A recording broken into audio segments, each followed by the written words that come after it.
کہ یہ ہمارا بشیر بھائی ہے، یہ آپ کو بتائے گا کہ کیسے تبلیغی بھائیوں نے اس کی چرچ چھڑوا دی۔ تبلیغی دوستوں نے ایک دن اس کا تعارف کروایا کہ بشیر بھائی، ان پاکستانیوں کو بتاؤ کہ کیسے تم نے تبلیغی جماعت سے متاثر ہو کر اپنی چرچ چھوڑی۔ بس پھر بشیرہ روتے ہوئے بولا، الحمدللہ اللہ پاک نے میرا بہت پردہ رکھا ہوا تھا، لیکن اچانک مجھے یہ تبلیغی بھائی مل گئے۔ خدا کی قسم، اتنا تو میں چرس پیتے بدنام نہیں ہوا تھا جتنا میں چرس چھوڑ کر بدنام ہو رہا ہوں۔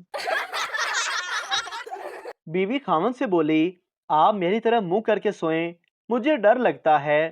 خاوند، اچھا تو بس تمہیں ہی جینا ہے، میں بے شک ڈر ڈر کے مر جاؤں۔ ہر مرد کی زندگی میں 3 ڈولز آتی ہیں، ایک اس کی بیٹی بیبی ڈول، دوسری اس کی گرل فرینڈ باربی ڈول، تیسری اس کی بیوی پینا ڈول، وہ بھی ایکسٹرا۔ ڈاکٹر، پھپھو منہ کھولیں اپنا۔ پھپھو، تمہاری بیٹی کا 7 والے حمزہ سے چکر چل رہا ہے۔ ڈاکٹر، بس بس بند کر لیں، آپ کو کینسر ہے۔ میں اکیلا بیٹھ کے نیوز سنوں تو آلو مہنگے، ٹماٹر مہنگے، پیٹرول مہنگا۔ ابو کے ساتھ بیٹھ کر نیوز سنوں تو رکشے والے کے بیٹے نے ٹاپ کیا۔ پھر ابو کی نظریں کبھی مجھ پر ہوتی ہیں اور کبھی جوتے پر ہوتی ہیں۔ امام صاحب سلام پھیر کر فارغ ہوئے تو پیچھے سے کسی نمازی کی آواز آئی، امام صاحب دعا کروا دیں کہ ہمارے ملک کے معاشی حالات ٹھیک ہو جائیں۔ امام صاحب نے جیب سے 5000 کا نوٹ نکالا اور کہا، یہ مجھے باہر دروازے سے ملا ہے، جس کا ہے ہاتھ اٹھا لے۔ 10 لوگوں نے ہاتھ اٹھا لیے۔ امام صاحب نے نوٹ کو جیب میں رکھا اور کہا، یہ میرے ہیں، پہلے خود تو ٹھیک ہو جاؤ، معاشی حالات بھی ٹھیک ہو جائیں گے۔ ایک سکن اسپیشلسٹ سے کسی نے پوچھا، آپ سکن کے اسپیشلسٹ کیوں بنے جبکہ اس فیلڈ میں اور بھی منافع بخش شعبے ہیں جن میں اندھی کمائی ہے؟ ڈاکٹر صاحب نے اطمینان سے سگریٹ کا لمبا سا کش لگایا اور آنکھیں بند کر کے دھیمے سے بولے، اس کی 3 وجوہات ہیں۔ ایک تو سکن کے مریض رات کو ایمرجنسی میں جگاتے نہیں، دوسرا یہ مریض مرتے نہیں، تیسرا یہ مریض کبھی ٹھیک بھی نہیں ہوتے۔ بس میں سوار ایک شیخ صاحب کرایہ کم ادا کرنے پر لڑ رہے تھے۔ کنڈکٹر کو غصہ آیا تو شیخ صاحب کا ٹرنک اٹھا کر بس سے باہر پھینکنے لگا۔ شیخ صاحب چلا کر بولا، حد ہو گئی، ایک تو مجھ سے کرایہ زیادہ مانگ رہے ہو اور دوسرا میرے بیٹے کو بھی زخمی کرنا چاہتے ہو۔ اگر آنکھیں ملانے کے بعد 2 + 2 4 ہو جاتی ہیں تو 2 دل ملنے کے بعد 1 کیوں ہو جاتے ہیں؟ دوسرا سوال، اگر ٹینشن کا تعلق دماغ سے ہے تو لوگوں کو ہارٹ اٹیک کیوں ہو جاتا ہے؟ تیسرا سوال، اگر عشق کا تعلق دل سے ہے تو عشق میں لوگ پاگل کیوں ہو جاتے ہیں؟